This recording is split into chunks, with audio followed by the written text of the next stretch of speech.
On page 5.3 and 5.4, we are going to learn our second way to solve systems of linear equations. So instead of graphing, we're going to learn what is called the substitution method. So substitution just means to plug something in or replace something with something else. So you are going to replace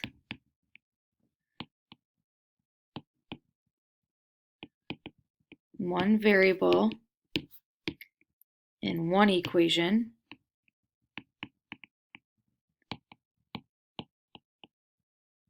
in order to solve for one variable. And I know that doesn't make sense right now, but hopefully as we do one, it will make a little bit more sense. So step one, you may or may not have to do. All right. The first thing you need to do is one of your equations needs to say x equals or y equals.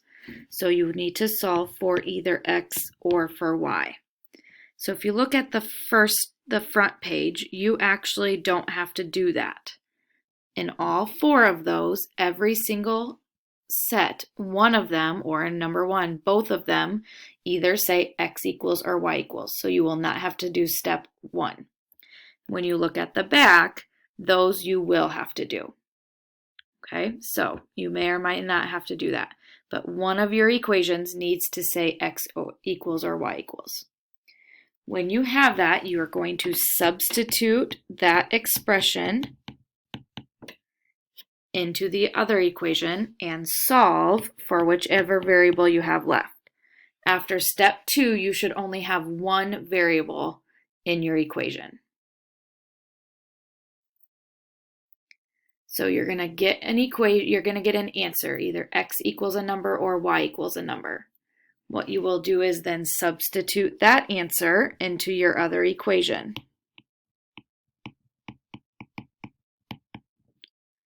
And then solve for your other variable. Again, just writing the words doesn't make sense, so hopefully watching a few of these will make a little bit more sense. Number one is a little confusing because they already say y equals. So what I'm going to do is I'm going to take this 4x minus 1 and replace it for that y. I'm going to substitute 4x minus 1 into that y. So when I do that, it would say 4x minus 1 equals 2x minus 5. So I replaced the bottom y with the expression from the top one that said what was equal to y. Now I only have one equation, so I can solve it. When you have variables on both sides, you need to get variables on one side and constants on the other. So I would personally subtract 2x to get my variables over here.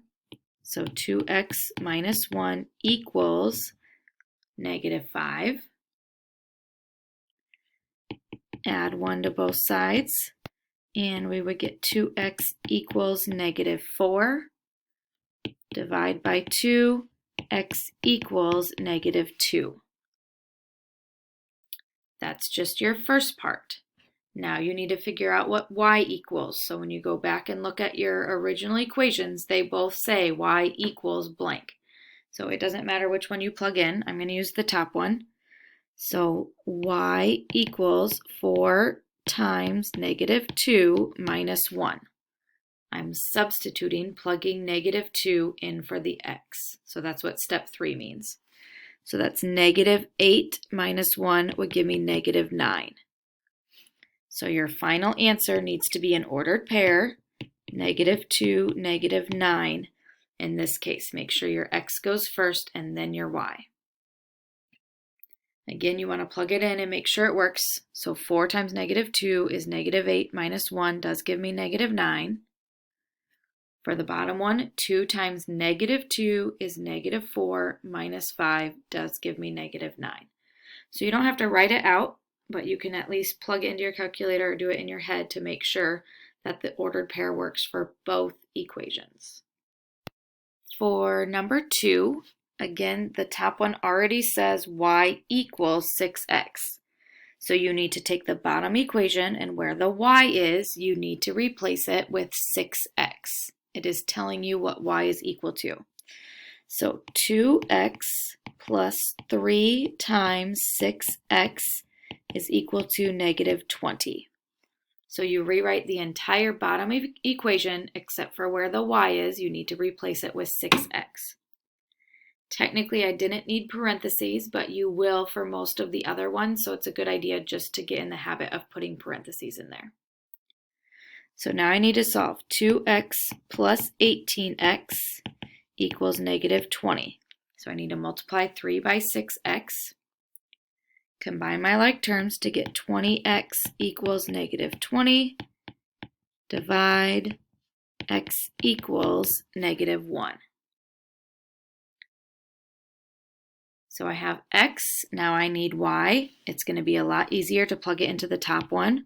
Y equals 6 times negative 1, which is negative 6. So your answer needs to be an ordered pair. In this case, it's negative 1, negative 6. Again, it's always a good idea to plug it back into both equations to make sure it works.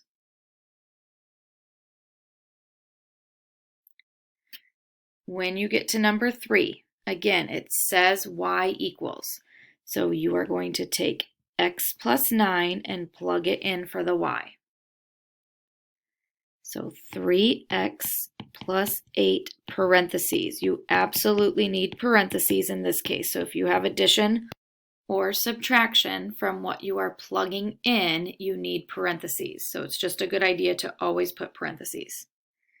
The reason is to solve this, now I need to distribute. So 3x plus 8x plus 72 is equal to negative 5. 3x plus 8x is 11x plus 72 is equal to negative 5.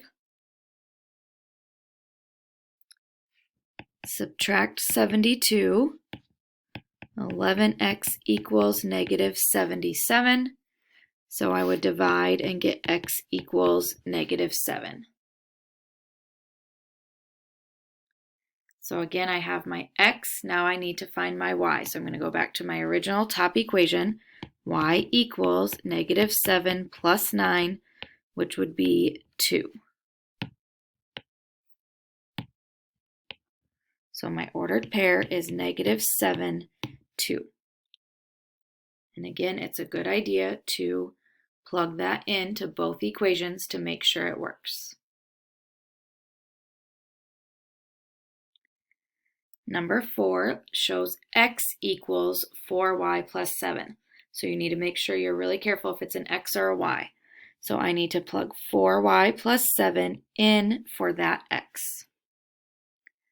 2 parentheses 4y plus 7 minus 6y equals 12.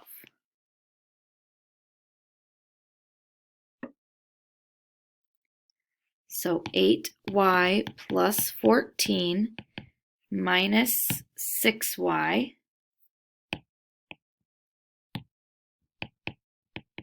is equal to 12. So combine your like terms. 2y plus 14 is equal to 12. Some of you are able to combine and move the plane term over at the same time. If you can do that, that's great. Subtract 14 from both sides. 2y equals negative 2, so y would equal negative 1. So I'm going to go back to my original top equation. X equals 4 times negative 1 plus 7. So that would give me 3. Here's where you have to be very careful. Your x needs to go first in your ordered pair. So your solution is 3, negative 1.